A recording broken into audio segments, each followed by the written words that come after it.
Okay, so far I've rejected the idea that we can alter, that we can improve on the Hebrew Scriptures when they say that some cultures simply cannot coexist. Sorry, history argues this is a true statement.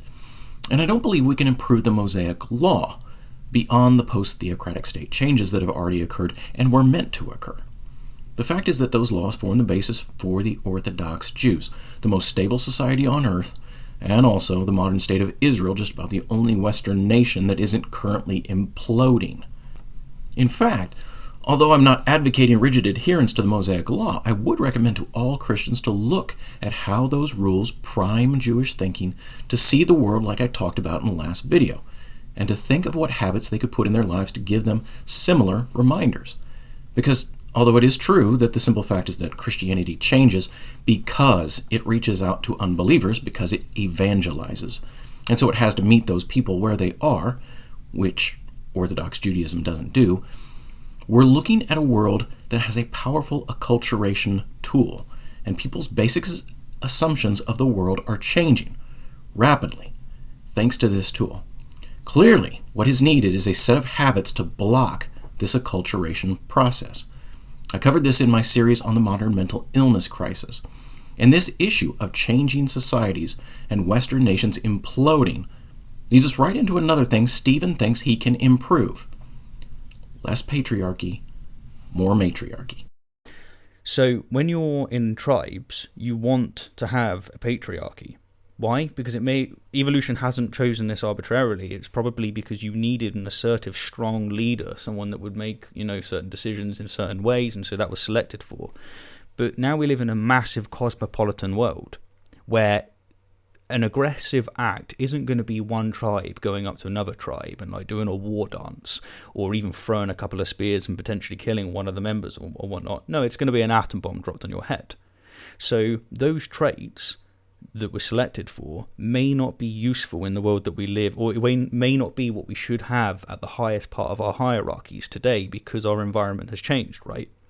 Because why even bother ascending as a society when you can go straight to the decadence and collapse portion of the program? Okay, first let's define some terms.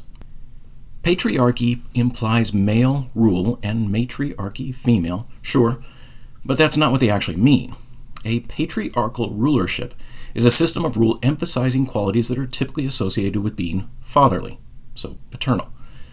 An emphasis on protection of the state, social order, decisive actions, that sort of thing. Things that are traditionally thought of as manly.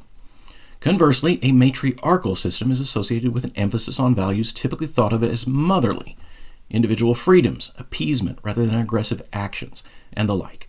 I only say this because, of course, there were female rulers like Catherine the Great here who were very decisive.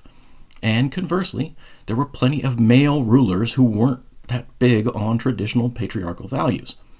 Just for a quick example, we've already talked about Romanitas, the values of early Rome and how that was a highly patriarchal society.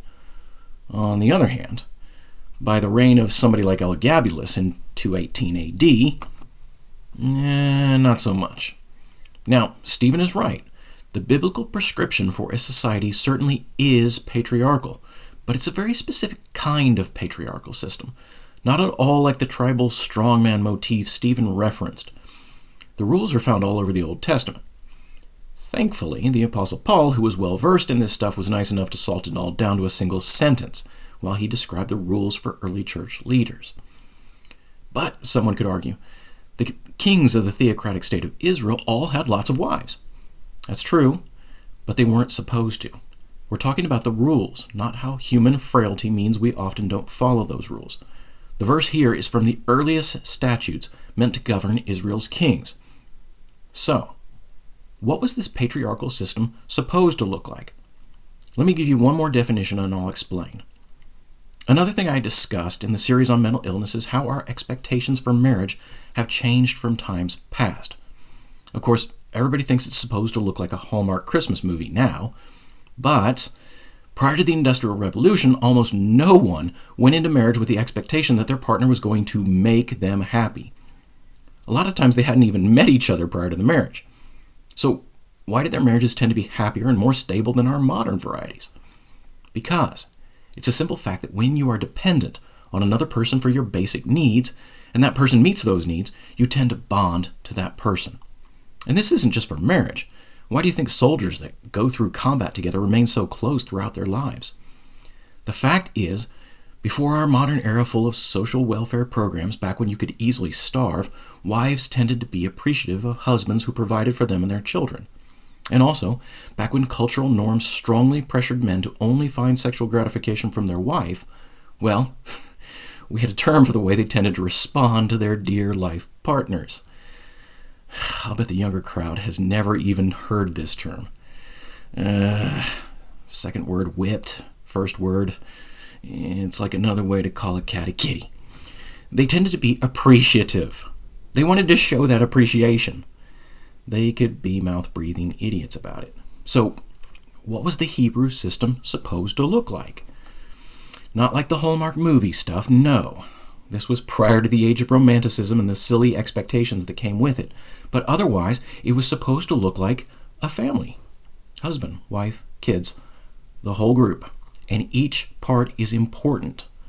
Let's start with the kids. Yes, they had a crucial role to play. There's a little controversy here. That term, Assembly of the Lord, might have included any citizenship in ancient Israel. It might not have. It would have included the priest class, whatever else. And remember, this was a theocracy. Those were your Supreme Court judges / senators. These were your government officials. And everyone in that government had to at least appear capable of childbearing. There's a simple reason for this. Childless men are not exactly known for their compassion. Being a dad changes a man, believe me, I know. It tends to soften him.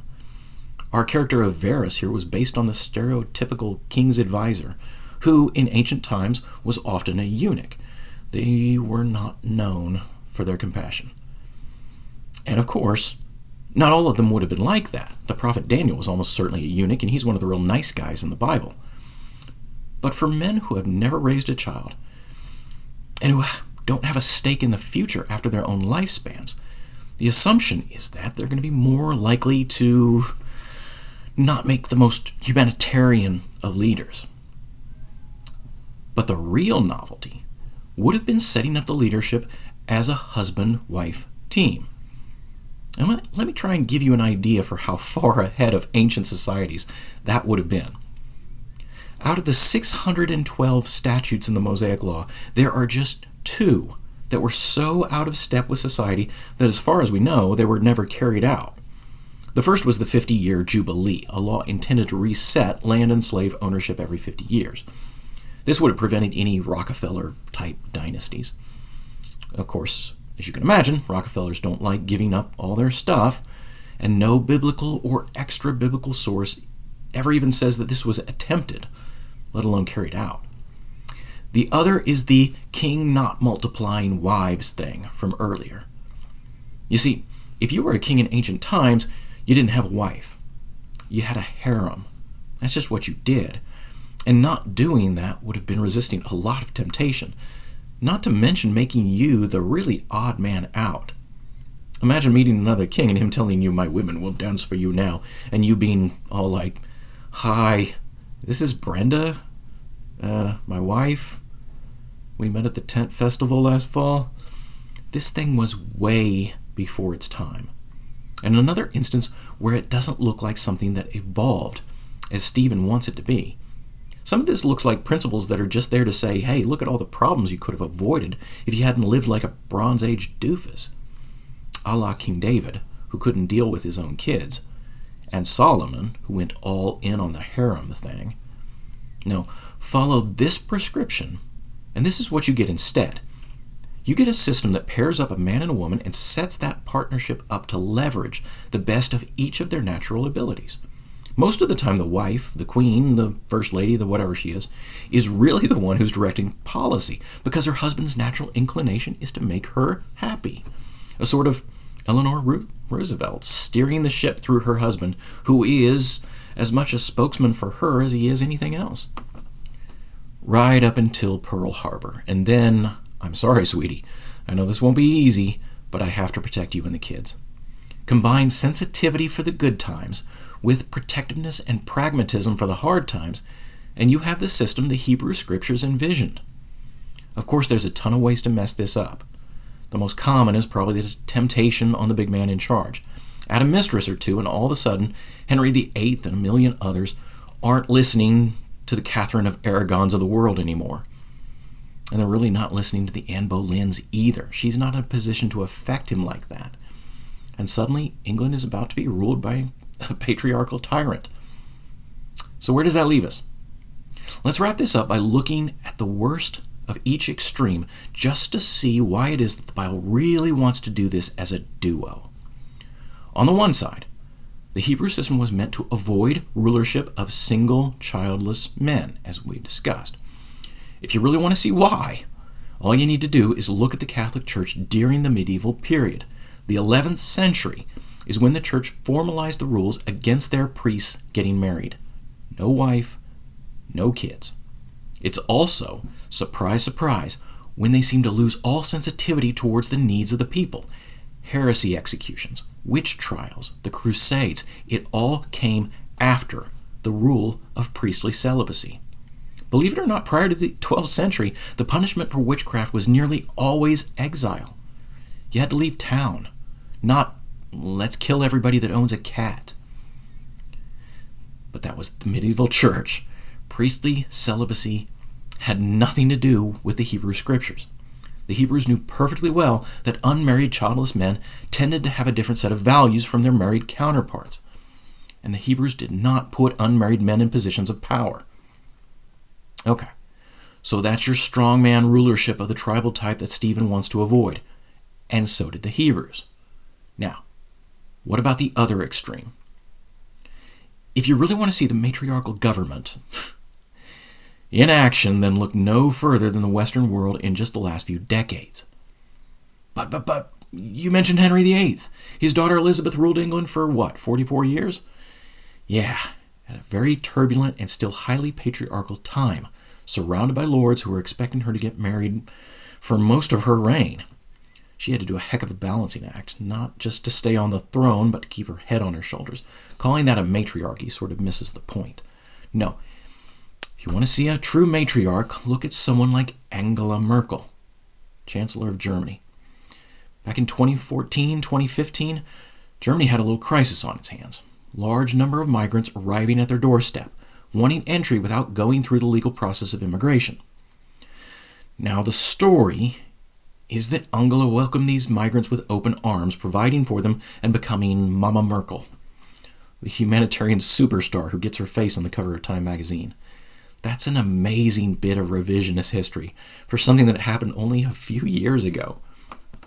So the reality is that back in the early days of the migrant caravans, Germany put up a bunch of fencing just like everybody else.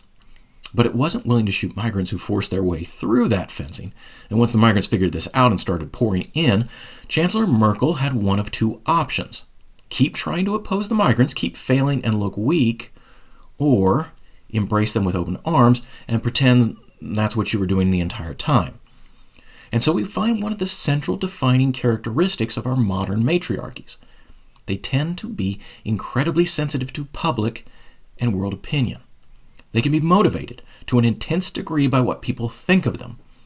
The upshot of that in Germany is that if the influx continues, at some point in the future, Germany's going to be in trouble. But Germany's an industrial heavyweight. It's our ever more matriarchal governments in places like Spain, England, and France, where you could see this thing coming to a head in just the next few years. France especially looks like they're on the chopping block. Large numbers of migrants, the vast majority on government welfare because forcing them to educate and work is the sort of thing a mean, angry man does, not a sensitive, loving, kind-hearted government of the type that Stephen is clearly going for. If you want to see what this looks like here in America, watch this documentary. Seriously, it's a good one. Watch what happens to an American city when the decision-making goes from an emphasis on protection and goal-oriented production to an emphasis on nurturing, even to adults, and an obsessive concern with how they're perceived by the public and the media. Then realize that this is happening right now all over the country. I'm sorry, but this is one where Stephen is simply naive. No rational person can look at the facts of modern Western decline and think that the Hebrews were out of touch by not doing it our way. Seriously, watch the city of Seattle over the next few years. We're just at the beginning of things like the defunding the police departments and increasing refusal of companies to provide insurance for new businesses. Wait till these cities' bond issuances go to junk status. Seattle, Portland, Minneapolis, the whole state of California. The picture you're looking at here on the screen isn't Mogadishu. That's Los Angeles. The modern loss of traditional patriarchal values is just killing our societies. And you have to live in one heck of an echo chamber not to know that. This is David Reichert from The Bunker. Click like and subscribe and click the notification bell, and we'll try and keep the videos coming. Also, see the link below to order Book 1 of the Holocaust Engine series, our pandemic post-apocalyptic horror that won the Pinnacle Award for the best science fiction novel of 2020.